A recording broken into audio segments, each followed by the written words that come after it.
You put things in perspective that even I didn't. The right is playing fast and loose with facts and scapegoating everyone under the sun, especially black and brown people. As a white man, I do not agree with this, and I am on my black and brown brothers and sisters' side. Fight the good fight. Know that I am part of the resistance. Let's fight the power. Our freedom of speech is freedom of death. We got to fight the powers that be. KBLA Talk 1580. We've got your black.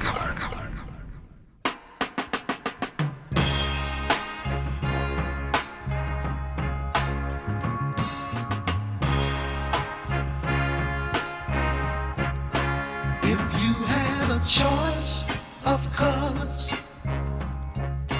which one would you choose, my brothers? If there was no day or night,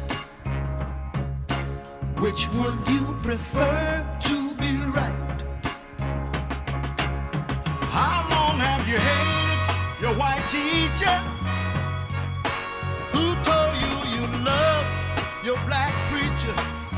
You are listening to the Black Pact here on KBLA Talk 1580. I am your host, Adrianne Shropshire, and we have had quite a week. There is a lot going on in the news, including sort of breaking news that the mayor of Newark, New Jersey, Ross Baraka, was arrested by ICE.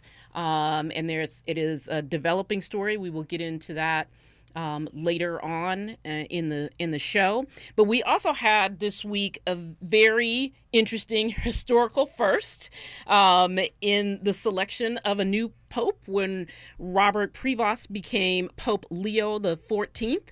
And it was historic for a whole host of reasons, right? One, he is the first American pope, so that was, the first reactions that came, particularly from folks in Chicago who, I have heard many people said, they have the first black president, they have Michael Jordan, and now you ain't gonna be able to tell them nothing because they got the first American pope. But then the story started to evolve about maybe some additional firsts that this pope represents. And so when I thought about who can I get to come on and have this conversation with me about this new pope, I thought of no one other than Sonia Lockett, the founder and chief impact officer at the Next Slate. So Sonia is a media executive, a strategist working at the intersection of entertainment, advocacy, and social impact. But for the purposes of this discussion, Sonia, she is a Black Catholic from Louisiana. So welcome, Sonia, and thank you so much for joining me so quickly to be able to get into this conversation. Thank you, Adrianne. This is our thing. We always talk in Black Catholicism. We certainly are when we run into each other at Mass. So I want to just maybe set the stage here a little bit, and I'm sure that folks have heard some of this, and that is that a genealogist in New Orleans, almost as soon as the new pope was announced, put out some genealogical findings that he had uncovered about the new pope. And so I do want to get into all of that. And so I want to, before we jump in, because I'm like sitting on the edge of my seat trying to talk, getting ready to talk about this. But this is a historic moment, or this is it is a historic moment, but it's also just a huge moment for Catholics around the world. And it's, obviously the selection of a new pope is, sort of mired in mystery and symbolism and all of the things, and people who aren't Catholics around the world are watching the smoke come out, like, what color is it? Right. So I wanted to just ask you first to talk about obviously Pope Francis transition, that was a big and difficult moment, I think, for many Catholics and for the church as a whole. And so there was a lot of speculation around who would be selected. Would that person continue in his legacy in terms of moving the church or continuing the church's walk toward the social gospel? But I wanted to just get your reaction first about the conclave and what you thought when Pope Leo XIV was first announced.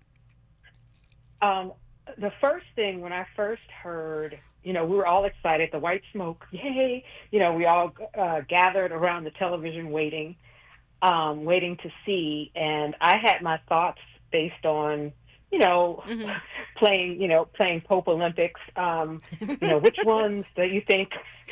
But as they always say, people go in thinking a pope and they come out a cardinal still. It's usually the people that you didn't think. Right. And so when they first said an American, my heart sank. Mm-hmm.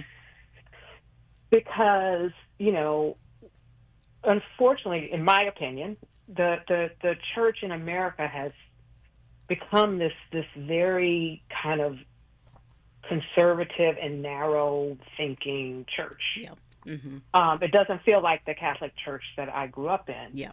And so that was the first thing. So I was like, and then it was just like, they really chose an American? Because, for years we've heard, like, really? Yeah. That because they did not want to have that concentration of world geopolitical world power in one place. So I was really like, oh my gosh, what is going on?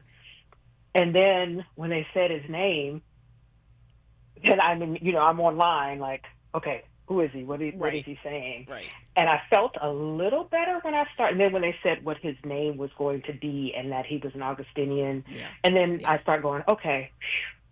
Even though I shouldn't have been like that, because knowing that Pope Francis picked so many of the cardinals. Yes. That, which is a really important point. He was like, I'm going to pick who's going to choose the successor, right? And he was gangster. Yeah, I've been saying that. He was like straight up gangster. Yeah. In that kind of playing that chess and picking people from places that had normally not gotten cardinals. Yeah. Yeah. So really a global view of where the church actually is now, and getting people from there. So I was just stunned. I was stunned. I just kept going, I can't believe they chose an American. Yeah. I looked at my sister. I was like, they chose an American. My mom, we were like, they chose an American. Well, I definitely the thing that you said and the sort of chess, the long game chess match that Pope Francis was playing, right, to put people in place that would choose his successor, was on full display when you saw the imagery of St. Peter's Square with the cardinals there. Because I was actually surprised, right, by the diversity of those cardinals, which I feel like I've not ever seen before. And suddenly it was on full display. But Sonia, I want to get into the evolving story of Pope Leo the 14th. As the day went on. Yes. Yes, as the day went on. So when we come forward, I want to talk about his lineage. I want to talk about Black Catholic tradition in Louisiana. And I want to talk about how you think he might, walk this new path that he's on. So more with Sonia Lockett when we come forward. This is KBLA Talk 1580. You're part of the Black Pack with Adrianne Shropshire on KBLA Talk 1580.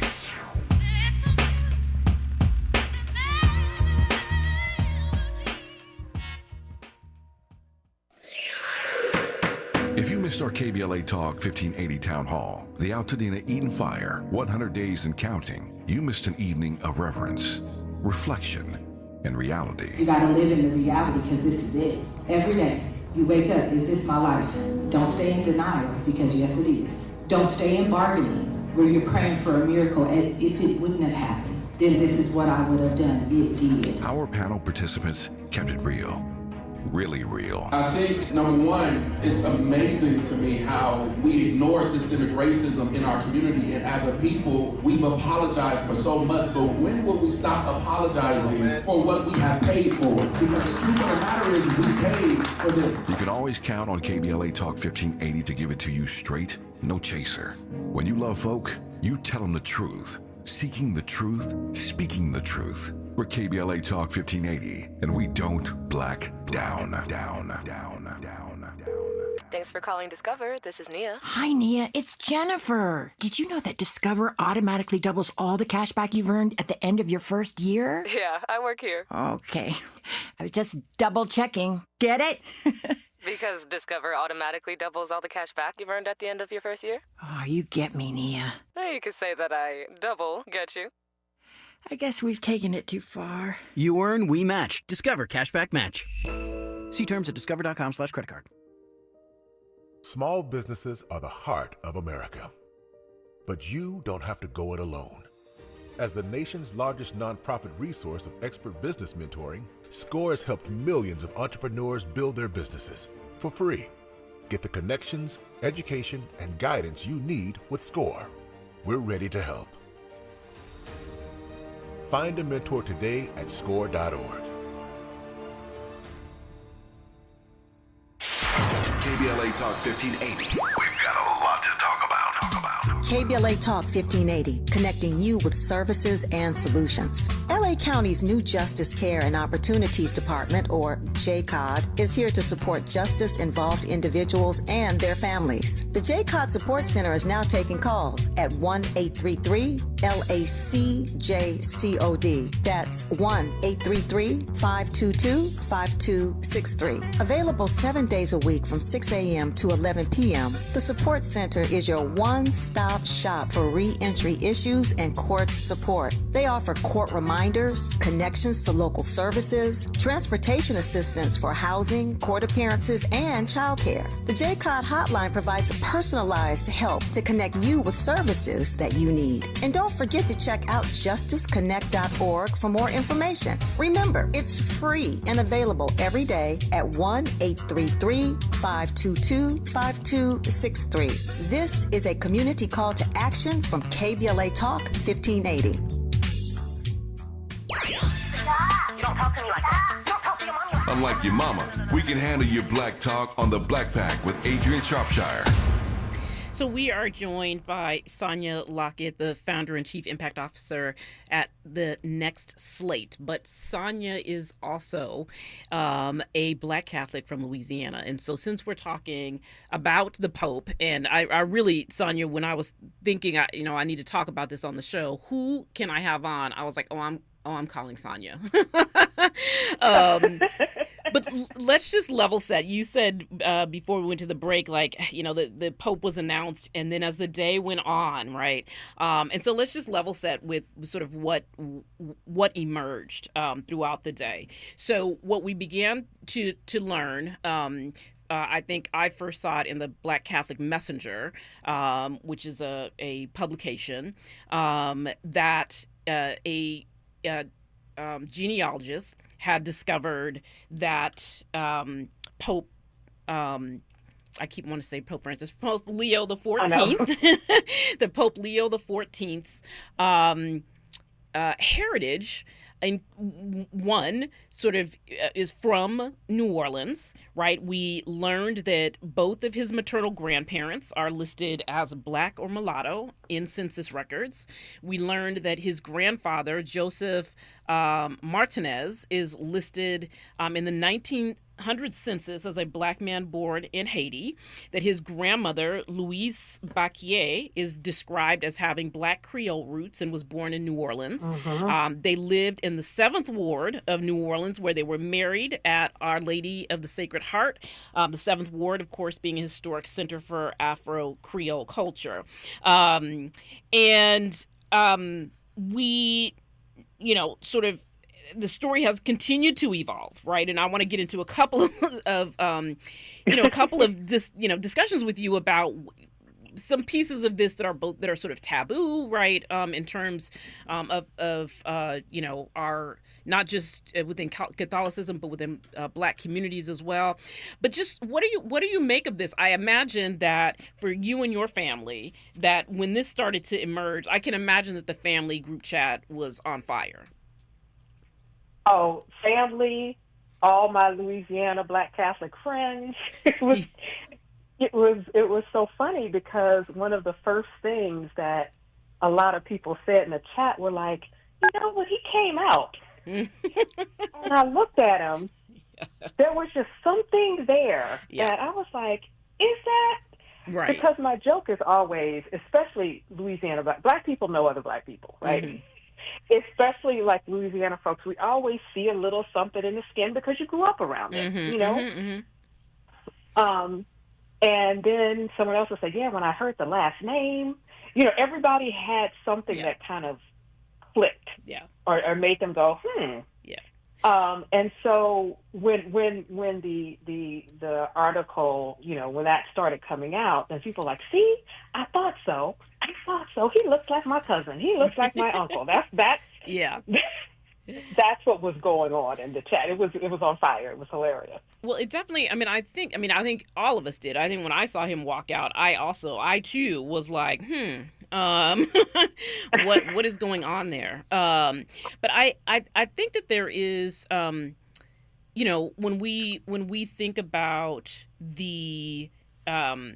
the way in which this sort of information has come out, and through a sort of genealogy search and looking at census records, and you know, many things start to emerge, right? It becomes for me anyway, it became a much broader conversation, because we're not looking look, we are not looking deep in this man's family history. We're not 7 generations looking at, like, we're talking about his mama, right? His mama's mama. We're talking about his mama's daddy was black and from Haiti, and his mama's mama was a black Creole from New Orleans. So, like, we're not going deep, and so we're not talking about, you know, the family lineage, you know, that, or the, you know, the news reports have been like, oh, down in his line he has, no, we're talking about his mama, and so that is interesting in and of itself. I think what else that has come out as the story has evolved. Even the New York Times piece has evolved. You know, if you read it when it first came out, there's new information in it, right? We know that there has been shifts in the census records, right, where his mother was, you know, listed as black or mulatto, and then later on she's listed as white. And we all know this if we've done any search in our own families.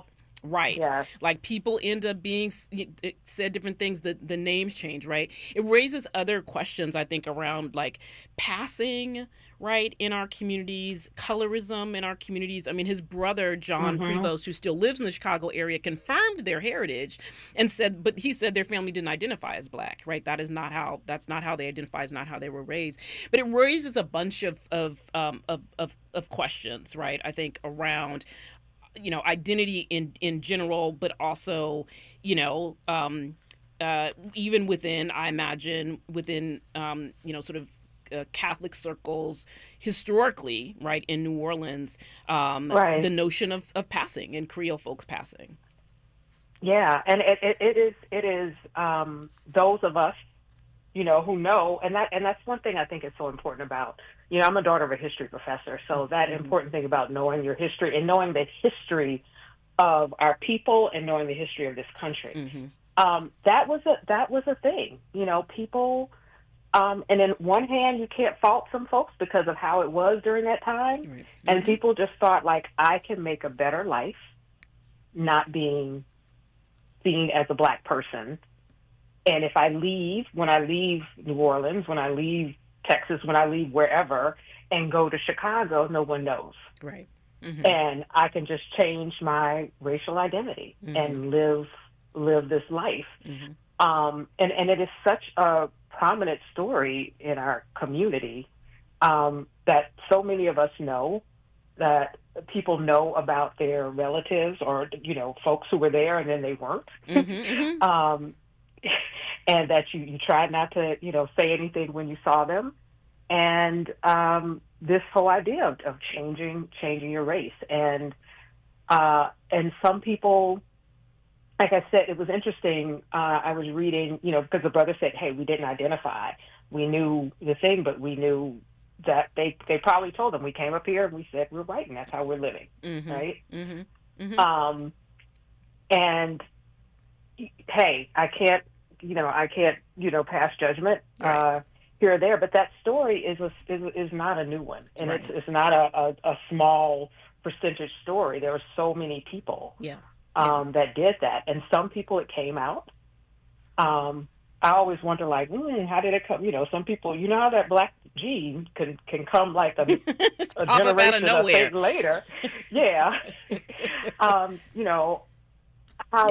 glad that he did not deny it. Mm-hmm.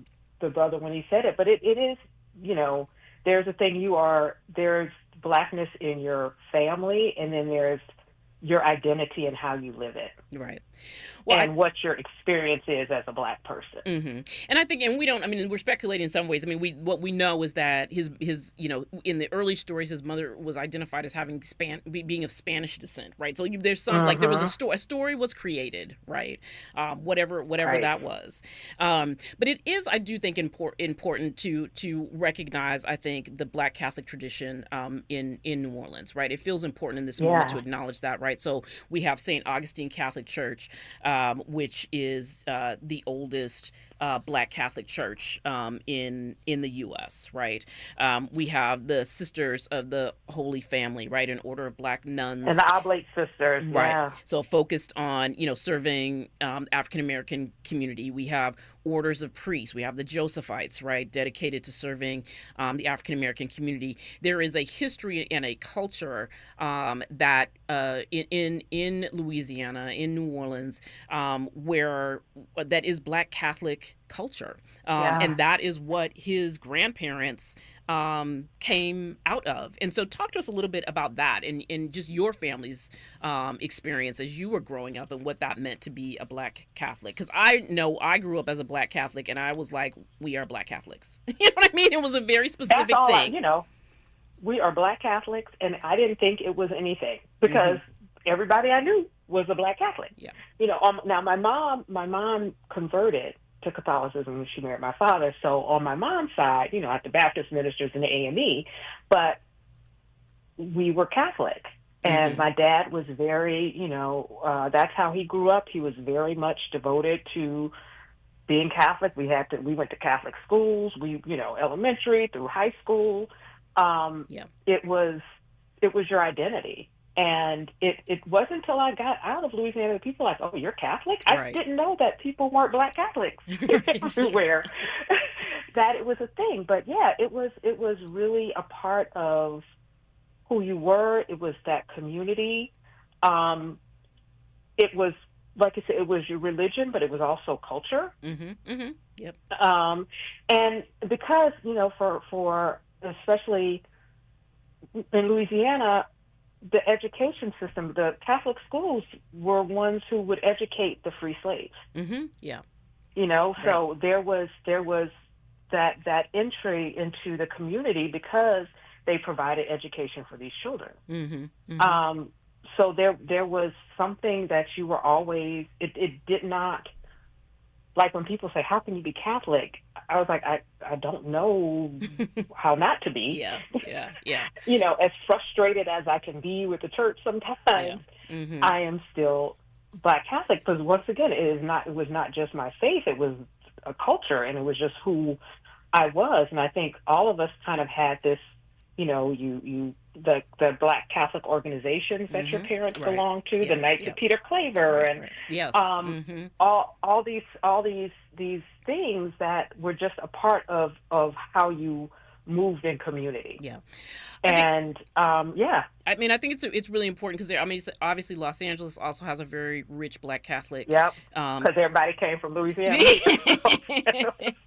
But I think it's important to understand not just why, there's this sort of, we were all laughing like, oh my God, the Pope is Black, right? But there is something important about understanding and grounding where his family came from and what that meant, right? Like the culture of Black Catholicism in New Orleans is something that's important to recognize and understand. I want to talk for a minute just though about thinking about how he might lead going forward. So, he is a member of the Order of St. Augustine, right? And again, it comes back into, right, St. Augustine was a Black North African, right? He is often portrayed as a European, but St. Augustine was a Black North African, right? Again, we have St. Augustine Catholic Church in New Orleans, oldest Black church. We have St. Augustine Catholic Church in Washington, D.C., which is known as the mother church of Black Catholics in the nation's capital, right? He chose a name, right? Pope Leo,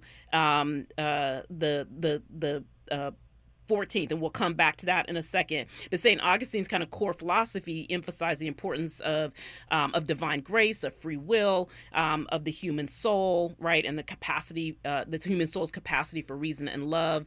The Order of Augustine is committed to community and service and spiritual growth, just like the Jesuits, right, which is the order that Pope Francis came out of, committed to missionary work, education, and service.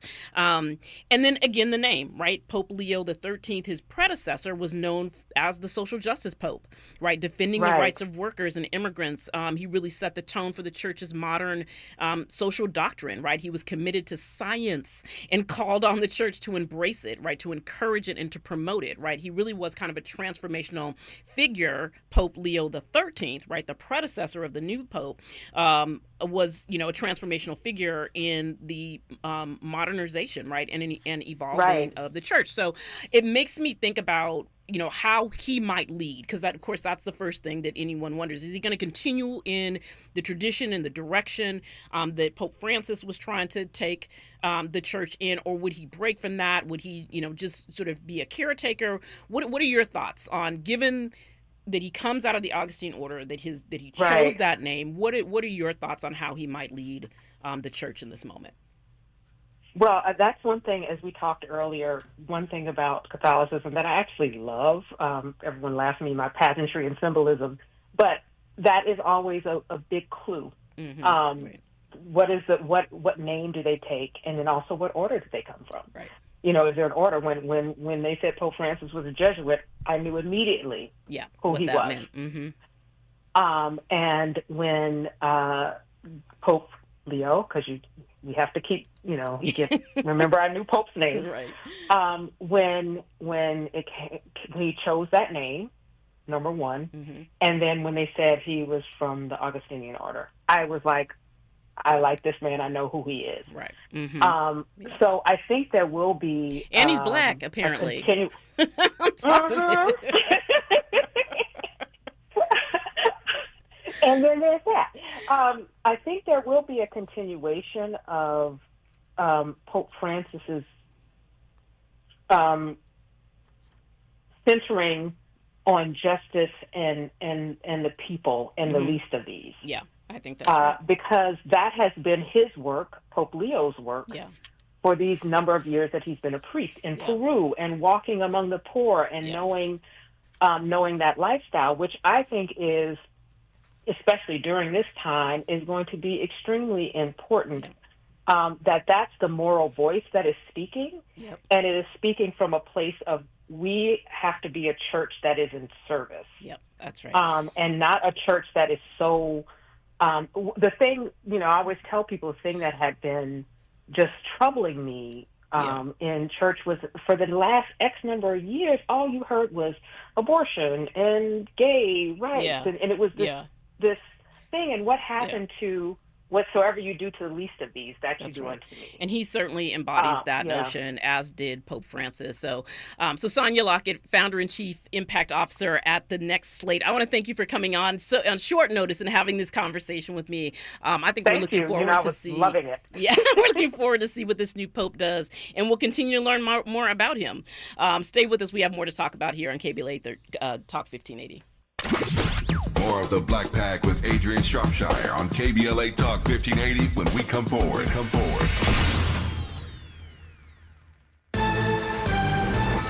I'm Bree Wood with BIN News Now. Black pastors in Grand Rapids, Michigan are disappointed but not surprised at the jury's deadlock in Christopher Scher's trial for the murder of Black man Patrick Lyoya. Pastor Jerry Bishop of Life Quest Urban Outreach says the justice system needs changes. The question is where do we go from here? There would have been no victory regardless of the outcome. Our city is fractured. Bishop called for justice system reforms, including police training and mental health investments. President Trump is considering raising income taxes on wealthy Americans to fund the 2017 tax breaks set to expire next year. Congress is debating a budget package to extend those tax breaks. And Netflix is rolling out a redesign for its homepage on TV screens, the first big makeover since 2013. Starting next week, the page will feature fewer titles and more videos. Company officials say the goal is a sleeker design. Get BIN News Now on demand 24/7 on the iHeartRadio app.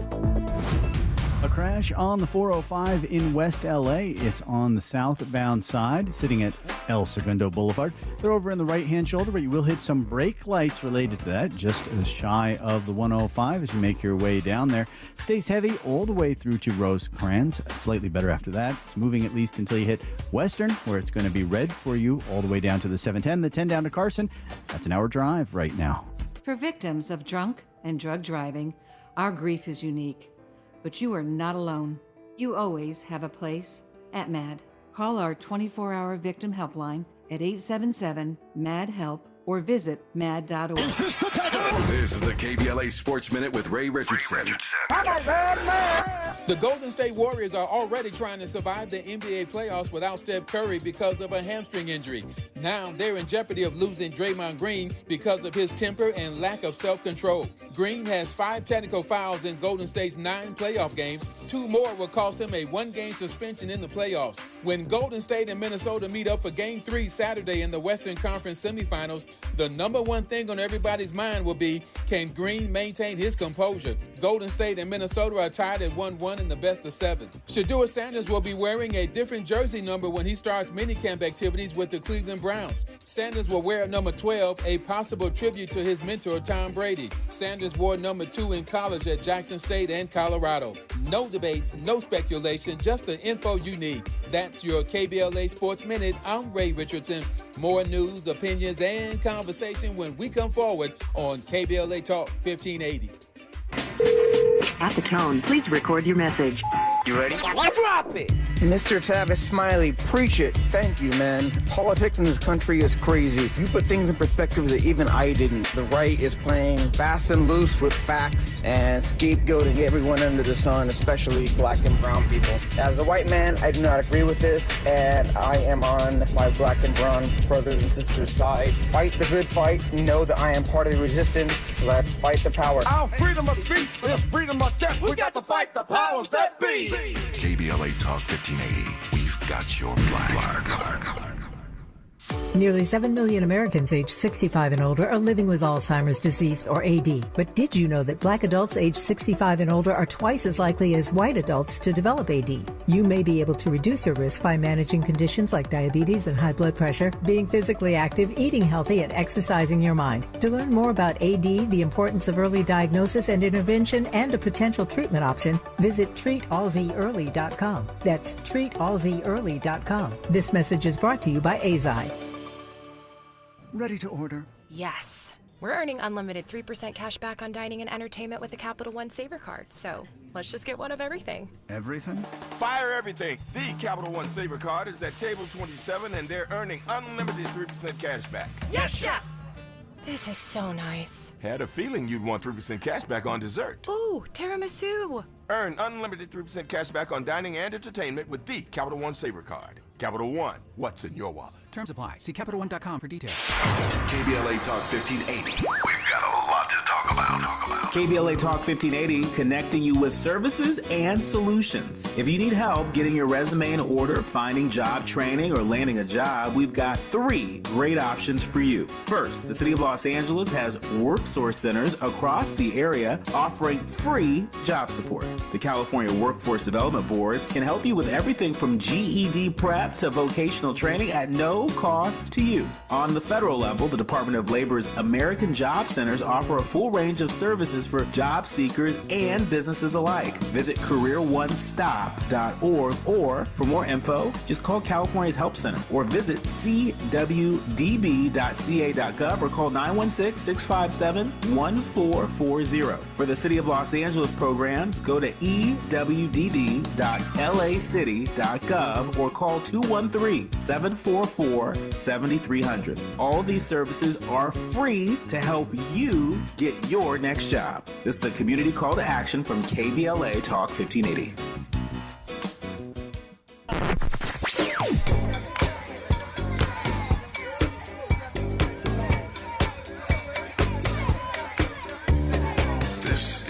KBLA Talk 1580. Talk radio. That's music to your ears. We're unapologetically progressive. KBLA Talk 1580. Let's get back to more of the Black Pack with Adrianne Shropshire right now on KBLA Talk 1580. This is Adrianne Shropshire. You are listening to the Black Pack here on KBLA Talk 1580. So we have talked about here, and I know that you all have seen the attacks that have come on our news and information ecosystem. We've seen some of our favorite hosts be let go. We've seen our news sources basically capitulate to the new regime and change the way that they do their reporting. You all may have seen the executive order that was issued recently demanding that the Corporation for Public Broadcasting stop funding NPR or stop funding for NPR and PBS.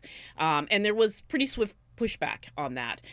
Even PBS Kids characters like Elmo and Arthur have gotten in on the action, asking fans to call their members of Context and help to save the programming. So we're joined now by Tracy Powell, who's the founder of the Pivot Fund, to talk to us about their work and also talk about the importance of investing in local and community-owned media. Hi, Tracy. Hi, Adrianne. How are you? I'm good. Thank you for joining and welcome. So Tracy, Elmo was literally on LinkedIn asking people for help. I mean, It's funny, and I'm laughing, and I laughed when I saw it. But we got kids characters out here trying to save educational programming for children. And we know that there's a lot of disinformation and misinformation that's being spread in the attack about public media and nonprofit news. Talk to us about what public media is, right? And what its value is generally and also specifically for our communities. Right. I think, everyone in my age range and on down, younger, grew up watching Sesame Street and Electric Company. Mm-hmm. We learned how to read watching the Reading Rainbow. Right. And that is all from public broadcasting. But public broadcasting is so much more than that. When I think about, us learning about our genealogy and history, that's public broadcasting. There's Black Public Media. That's an organization that's put some of the most compelling historical documentaries on air. That's part of public broadcasting. Mm-hmm. But public broadcasting is also the daily news reports where, in this day and age, people think that, it's pretty boring, but it's just the facts, Jack, on PBS. Right. And so in NPR, it's very, very cut and dry. They're not leaning one way or the other politically. So let's not make a mistake here. They're attacking all of public media so that it can stifle the news aspects of that. I think that there's been a movement in this country for several years that they have lost trust in news media.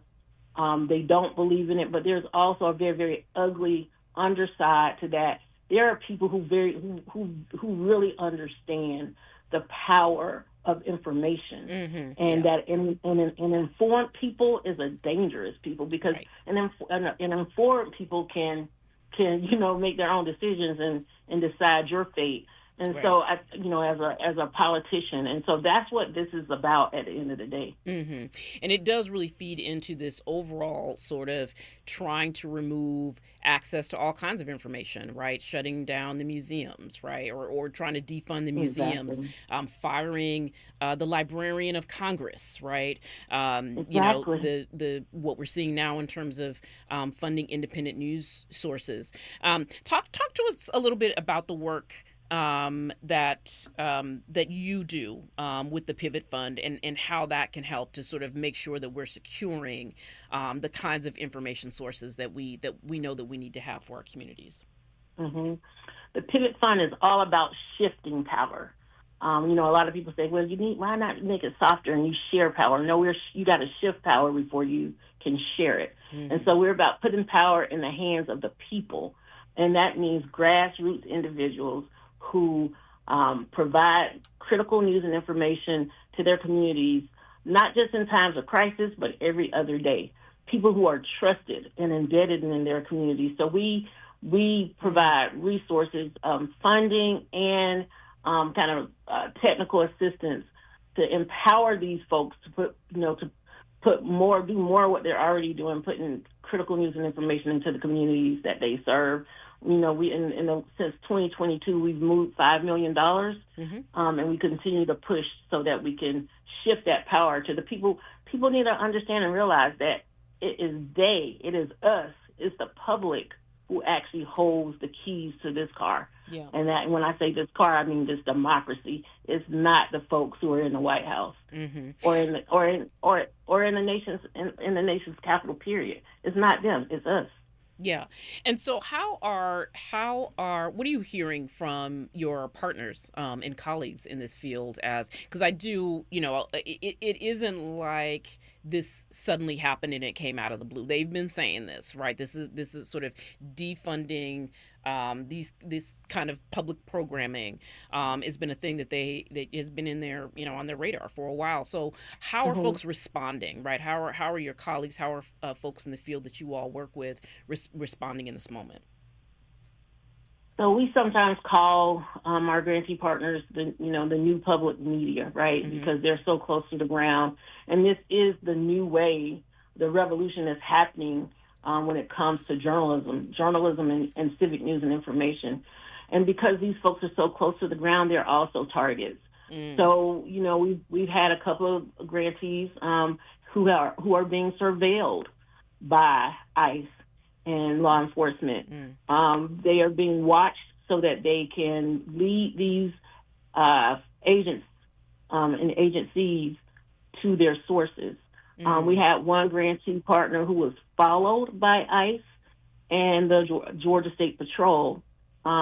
We have had some grantee partners lose funding. So, for example, one organization lost a big ad, a $250,000 ad from Target. That's like almost their whole budget, right? So, the intent is to shut down and silence people so that the public won't know, communities won't know, Black folks won't know that who actually holds the power and can create change.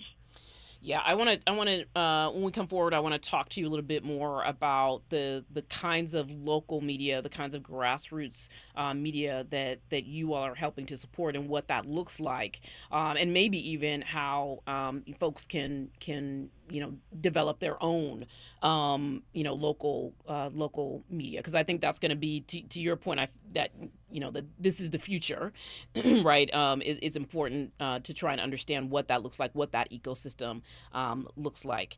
So more with Tracy Powell when we come forward. This is KBLA Talk 1580. You're part of the Black Pack with Adrianne Shropshire on KBLA Talk 1580.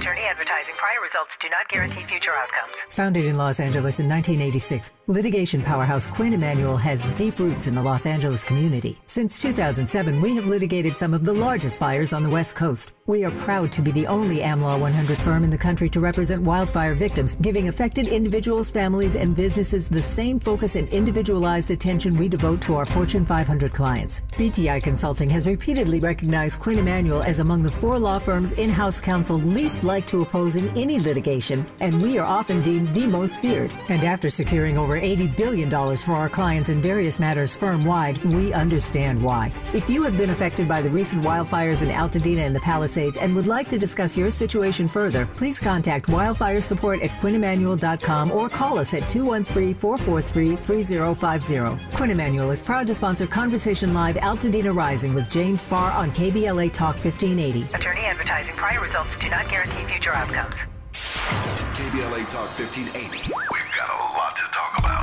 KBLA Talk 1580 reminds you, when we fight, we win. The Youth Justice Coalition is challenging America's addiction to incarceration and discrimination. YJC works to dismantle policies leading to mass incarceration, law enforcement violence, and the school-to-prison pipeline. Their approach? Transformative justice, community intervention, free LA high school, legal defense, and system monitoring. YJC promotes safety without relying on prisons. Their goal? Prevent system contact and help people exit the system through direct action, advocacy, and education. Want to get involved or need help? Call 323-235-4243. That's 323-235-4243. Join YJC in creating change. When we fight, we win. KBLA Talk 1580, your voice for justice. This is a community call to action from KBLA Talk 1580. The Comedy Connection series featuring KBLA's Zoe Williams, the voice of reason, and the alpha male of comedy, Ray Grady. We're going to transform relationship disasters into stand-up material live at Inglewood's Miracle Theater on May 31st at 7 p.m. Pacific Standard Time. My clinical team will disclose all of your dating woes, while the alpha male of comedy, Ray Grady, has hand-selected supremely talented comedians to roast all of our tragic relationship choices. I dare you to bring your ex's phone number because Ray, he's going to text it live and the crowd will be sourcing emojis. Tickets are moving swiftly, so don't hesitate to grab yours at themiracleinglewood.com before I diagnose your dating history as a pre-existing condition. You don't talk to me like that. Don't talk to your mommy like that. Unlike your mama, we can handle your black talk on the Black Pack with Adrianne Shropshire. You are listening to the Black Pack. I am Adrianne Shropshire, and I am in conversation with Tracy Powell, the founder of the Pivot Fund, and we are talking about the attacks on public broadcasting and public media, and the work that the Pivot Fund is doing to try and build out local media. So, Tracy, talk to me a little bit about what that looks like and what that means. What are the innovations that are happening in the field, or new ways of reporting and storytelling that your partners are using to make sure that people in communities are getting the news and information that they need? Yeah, so I think first and foremost, it's not just about platform. Mm-hmm. This is about people who have been underserved and intentionally underserved by news and information, amplifying and having their voices for the very first time and being able to amplify the voices of those in their communities for the very first time. So that in itself is kind of, in my opinion, is innovative. Mm-hmm. And they're doing that by launching their media outlets on platforms like Instagram mm-hmm. and TikTok and YouTube. They're launching their own newsletter. They have their own podcast. So it runs the gamut on the different kinds of platforms that they use. One of our grantees does Cafecitos on Instagram every week. We invest in Afro LA out there where you are, and mm-hmm. They produce news and information on TikTok and Instagram, but they also have their own websites. They understand that social media, they don't control that. Mm-hmm. And so they have to make sure that they're reaching their audiences on as many platforms as possible. But the one difference between them and traditional news media is that the organizations that Pivot supports are meeting people where they are. Mm-hmm. Folks, I can't tell you the last time I read a newspaper. Can you tell me the last time you read a newspaper? That's not how we consume information anymore. Right. Yeah. It is. I was thinking as you were talking that is part of the challenge here, and the reason why people have to diversify how they're engaging folks in the ways that they're getting information is because we don't own the platforms, right? And so we've seen already how some of these platforms completely transform into the worst kind of cesspool of mis and disinformation and racism and misogyny possible, right? We've seen that, and so this idea of, we know that there are some platforms that are available to us, and so we want to use those platforms, but we also want to make sure that we're not just relying on those platforms. And it sounds like that's what many of your partners understand as well. Exactly. I think they understand that, people of color, particularly Black folks, are disproportionately represented on social media platforms.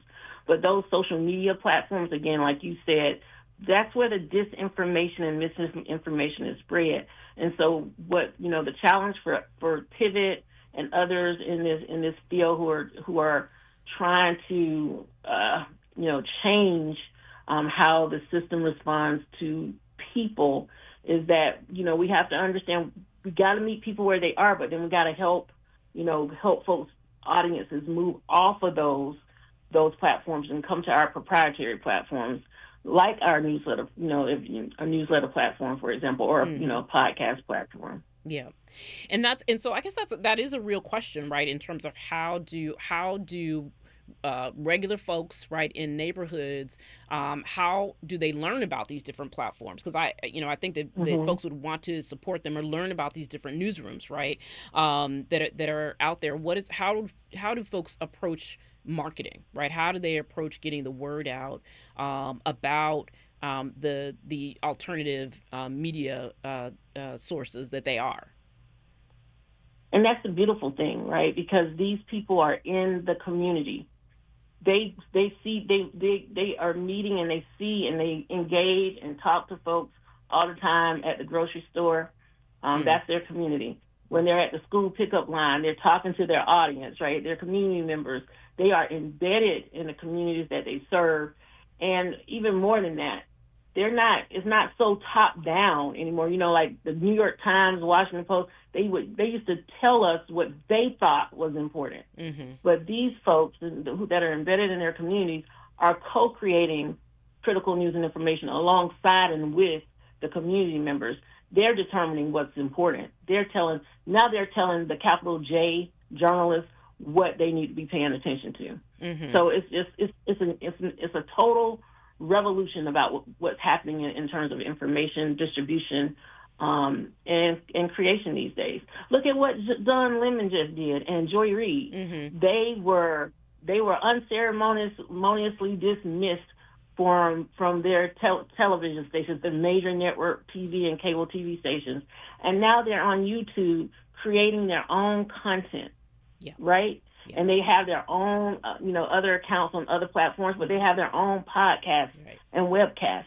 These folks, these are the people that we've been investing in for a while now, a long time, and now you got the Don Lemons and Joy Reids following in their footsteps. They're the trailblazers. That's a really important point, and thank you for that, right? Because it is, you have seen folks, I think that people in general, some out of circumstances that they find themselves in, right, are creating these new platforms, whether it's on YouTube or whether it's on Substack, using these new tools, right, to be able to do the storytelling that's necessary to be able to report out the stories that we know that we need to hear. But it is because people were doing it already, right? Which is the point that you're making, and work that isn't always supported, right? That work isn't always supported. So what is the fundraising landscape look like then for folks who know that this is important, who know that our communities need to get access to trusted messengers, need to get access to critical facts, and need to, in general, be disrupting the kind of disinformation and misinformation and propaganda ecosystems that we have. What does the funding landscape look like when we know that there's sort of a push to defund some of the larger, public broadcasting? What does it look like for folks who are trying to do this work in a way that's going to be meaningful to their communities in an environment that is, trying to defund it? It's tough. It's really, really tough. Because, as Black people and other people of color, we understand that we are not highly networked as our white counterparts are. People tend to give money to people who they have things in common with, including their skin color, but also similar backgrounds in terms of education and other socioeconomic standards. So it's very, very difficult. But, folks are not plugged in. But here's, again, the opportunity here. I mean, these folks have audiences. I cannot say the same for some of the other traditional media outlets out there. They don't have the audiences and loyal audiences that trust them for the information and news. And so, there's an opportunity there. And because of that opportunity, you do have some small mom and pop local advertisers, buying ads on these platforms or donating. It's just not, it's not at the same scale as the dollars that are, continues to flow to white newsrooms. And that's where the Pivot Fund comes in, right? Okay. We want to channel $500 million to these hyperlocal newsrooms that serve underserved and historically marginalized communities. We've been able to move $5 million since 2022, and we're looking to raise, continue to raise dollars so that we can continue to put those dollars, invest those dollars into communities that are typically under-resourced, right? These are communities who, when you talk to funders, these are the exact communities that they want to impact and engage. And so, when I go talk to funders, that's what I'm telling them. Yeah. If you care about, housing and a lack of affordable housing, or if you care about the unhoused, or if you care about the fires in LA, you gotta invest in the people who are closest to the ground, and journalism has to be the second thing that you invest in, because you got to put the information in the hands of the people who need it most. Yeah. And so if just quickly in our last 30 seconds, if folks are interested in supporting the work that you all do at the Pivot Fund, how might they do that? They can come to our website, www.thepivotfund.org, and that's P as in Paul, IV as in Victor, OT, fund.org. And then just click the donate button, and it's as easy as that. Okay. All right, thepivotfund.org. Tracy Powell, who is the founder of the Pivot Fund, thank you so much for joining us and for talking about this. We see definitely a lot more community media happening. I know just even here in LA, and I'm always trying to encourage folks to follow those people that are building these platforms because the information is good, and we know them and we trust them, and we should be supporting that work. So I appreciate you coming on. When we come forward, we're going to talk about the cultural moments that we're having right now across the country, and also a little bit of update on some breaking news that I talked about at the top of the show. So stay with us. This is KBLA Talk 1580. KBLA 1580 Santa Monica. I'm Bree Wood with BIN News Now. Black pastors in Grand Rapids, Michigan are disappointed but not surprised at the jury's deadlock in Christopher Scher's trial for the murder of Black man Patrick Luoya. Pastor Jerry Bishop of LifeQuest Urban Outreach says the justice system needs changes. The question is where do we go from here? There would have been no victory regardless of the outcome.